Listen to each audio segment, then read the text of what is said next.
Let's talk about communication. Now, this is a difficult subject always, especially if you're a writer.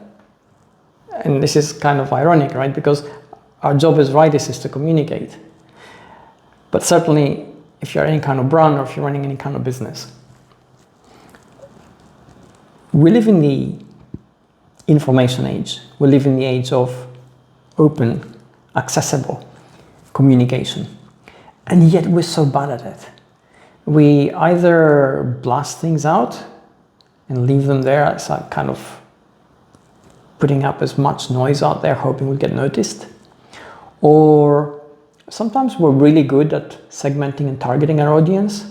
And then when they actually react to it, we don't respond. We ignore them. So imagine saying something really profound, for instance, at a dinner party, and it is actually brilliant, and those who think about it could potentially change their attitude about some particular subject, and you put it out there, and people respond to it and they say, this is great, and then you don't follow up, you just ignore them. It doesn't necessarily take away from the value of what you said, but it certainly taints the connection. It taints somebody's ability to entertain it further, or willingness to entertain it further.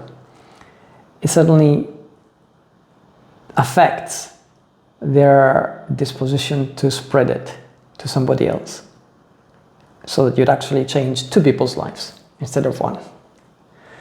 So from that example, you realize that communication is a two-way thing. And when that happens, we always run against the obstacle of time, which also means energy and effort and attention. And there's only so much of it to go around. And 100% you're going to tell me, I'm really focused on running my business. I don't have time to do this. And I've heard this for the last, I think, 15 odd years. And you're right. That is exactly right. If you're running a business, it takes so much energy and effort and attention. This is a distraction. But in the world of communication, it's a necessary distraction. And the challenge for you, as a challenge for me, as a challenge for any of us, is to find a way to solve this problem. To find a way to communicate that sits well with you, allows you to reach out to your audience, allows you to respond to that audience's reaction, without it, however, draining your resources. So you have to kind of put boundaries on the scope of your own response to their reaction. But respond you must. So when it comes to communication, here are the things which I'm going to say. Obviously, the first one is be real.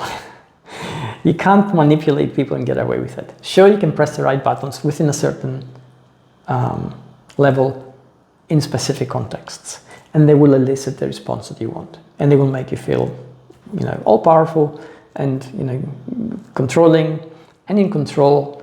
And none of those things are really true.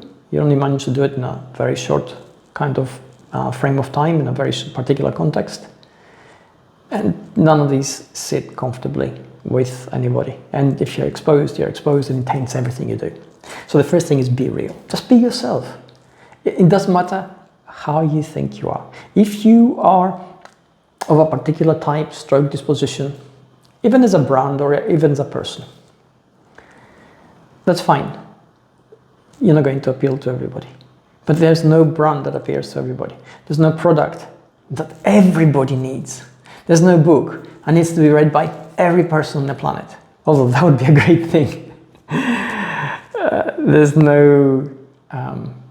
Similarly, there's no kind of approach that will appeal to everybody equally. Be you, find your tribe, find your audience. For sure, the segment of the slice of the market or the audience that you're going to attract digitally is going to be slightly or significantly larger than if you did it locally, but at the same time, it's only going to be a segment. You can't appeal to everybody, so stop trying to do that. Be real, be yourself, express your values, stand behind them, back them up with actions. The second thing I would say is when it comes to communication, find your channel. You're not going to do equally well in every possible channel. I used to love Twitter, and it would drive me mad, because for sure you could find out so many things in it. Now, Twitter is currently X, and X has been tainted by its current ownership. But Twitter was brilliant.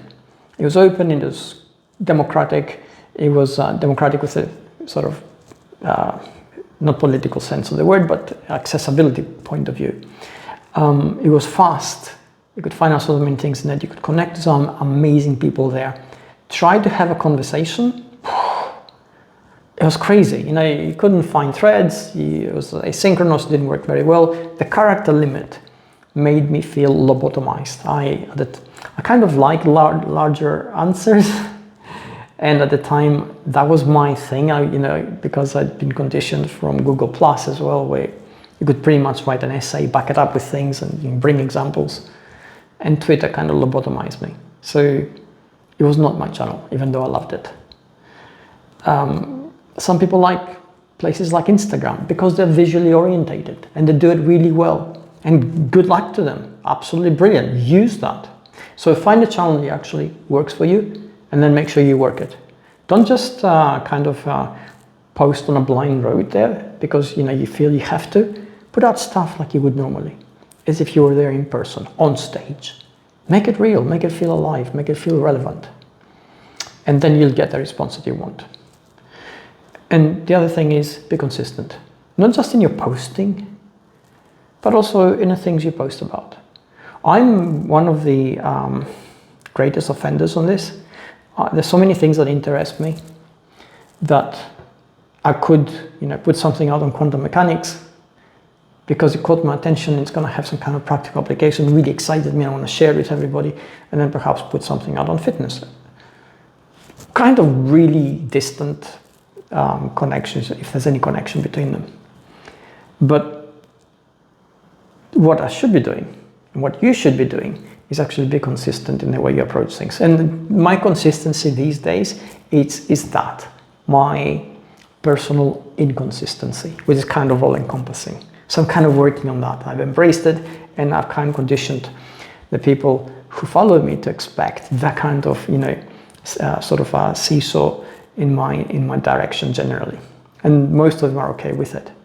But, from a brand point of view, if you're running a business, and you're communicating those things which you need to communicate, and obviously you need to do it clearly and concisely and in an accessible manner, consistency is key. So if you keep those elements in mind in your communication, in the communication age, you'll find that you have greater response, and also you're getting better feedback, and that feedback will also allow you to establish for yourself how well you're doing and what you should be changing. I hope this helps. Take care.